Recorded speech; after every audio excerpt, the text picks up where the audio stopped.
Curtis Welch was the only doctor for hundreds of miles along this forgotten edge of the Bering Sea. And for the past 18 years, he had watched winter descend suddenly, as it tends to do up in the far north. There were just 2 seasons in Nome, they said, winter and the 4th of July. From July to October, the Bering Sea was free of ice, and the town was open to steamboats that sailed in from Seattle, about 2,400 miles and 14 days away to the south. By early November, the Bering Sea would be frozen over. Each fall, nearly half Nome's population left aboard the last ships of the season and stayed away until spring.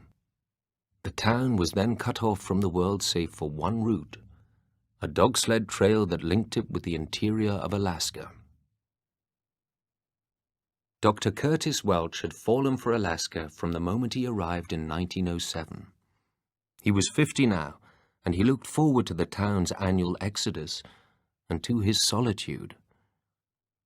At any time of the year, Nome was a distant place, a speck on the map of that vast territory of Alaska stretching out over nearly 600,000 square miles, an area as big as England, France, Italy, and Spain combined.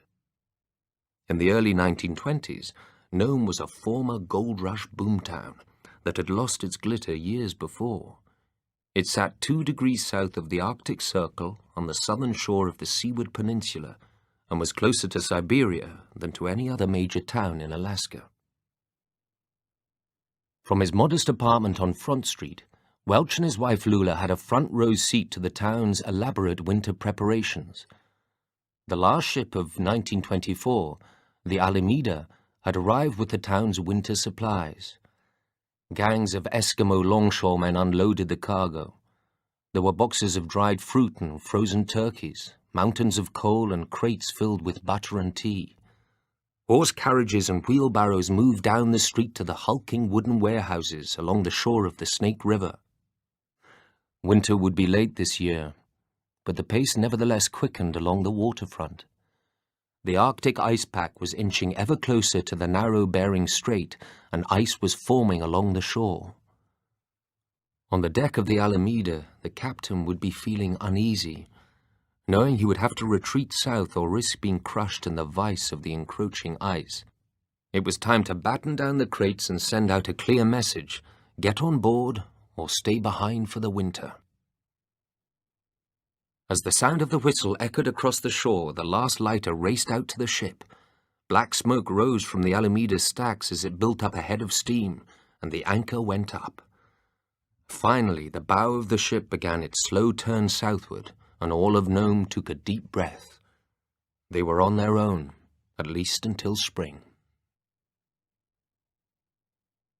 Dr. Welch had gone through his checklist more than once in the final days before the Alameda left that fall. There would have been cotton balls, ether, tongue depressors, thermometers, and medicines that needed replacing. While most of the medical supplies had arrived safely, one item was missing. Earlier that summer, Welch had noticed that the supply of diphtheria antitoxin had expired, and he made a point of ordering up a fresh batch from Juneau. In all of his 18 years practicing medicine on the Seward Peninsula, he had not seen a single confirmed case of diphtheria, the deadly childhood disease. Antitoxin, which was made from the serum of immunized horses, was the only cure. There was only the slimmest chance he would ever need the antitoxin, yet he could never be too sure.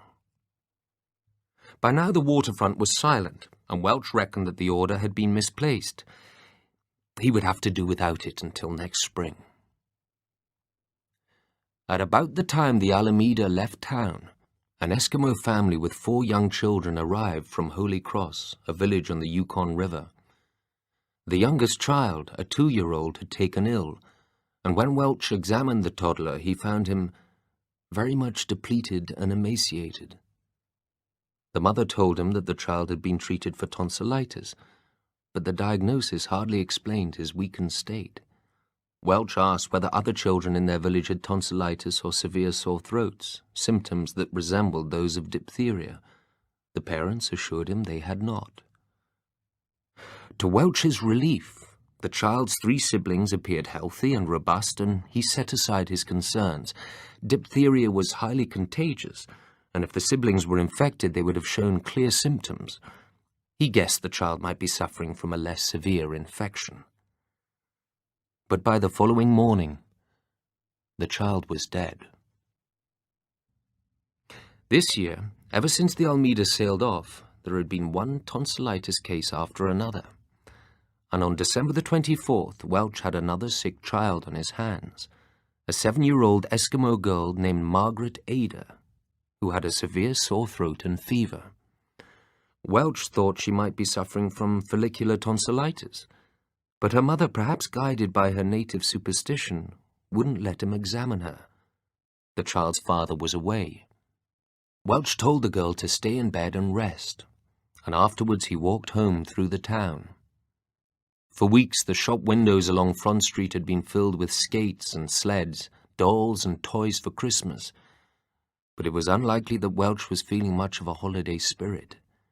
It was not uncommon at this time of the year to be overcome by the sensation of isolation, and the cases of tonsillitis were nagging him. Other residents were in a jollier mood. At the Eagle Hall, which during the town's boom days had served as a venue for minstrel shows and boxing matches, the fireplace crackled, and stockings hung from the mantel, bulging with crackerjacks, candy canes, pencils, and fresh oranges and apples. The choir from the Eskimo church sang carols in their native tongue, and the other children reenacted the story of Christmas. Towards the end, they could hear the jingle of sleigh bells outside, and soon the heavy doors of the Eagle Hall swung open, and there was Fire Chief Yenny in his Santa suit, driving a sleigh pulled by 2 skittish reindeer, wearing red and green pom-poms and silver bells. After he had handed out the stockings, coffee and cake was served, and the whole town was alive and gossiping and carrying on. It was the start of the holidays. But over the next couple of days, Margaret Ada's condition deteriorated, and on December the 28th, Welch received notice that the young girl had died. Welch wanted to perform an autopsy, but again, the mother refused to let him examine the body. The case bothered him. Death from tonsillitis is rare, but nevertheless sometimes does occur, he wrote. The following week there was more disturbing news.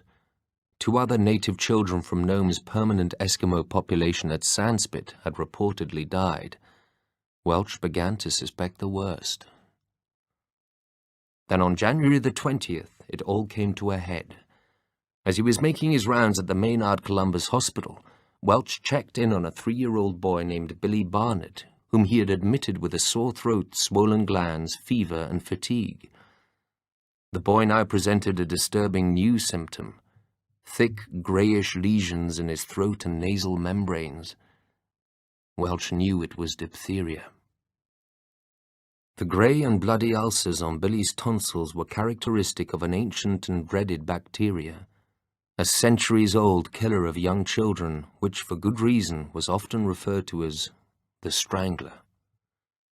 As the disease progressed and the ulcers expanded, they formed an almost leathery membrane made up of dead cells that eventually advanced down the windpipe, slowly suffocating the victim.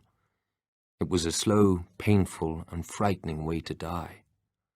The potentially deadly consequence of not having a fresh supply of diphtheria antitoxin was now becoming all too clear.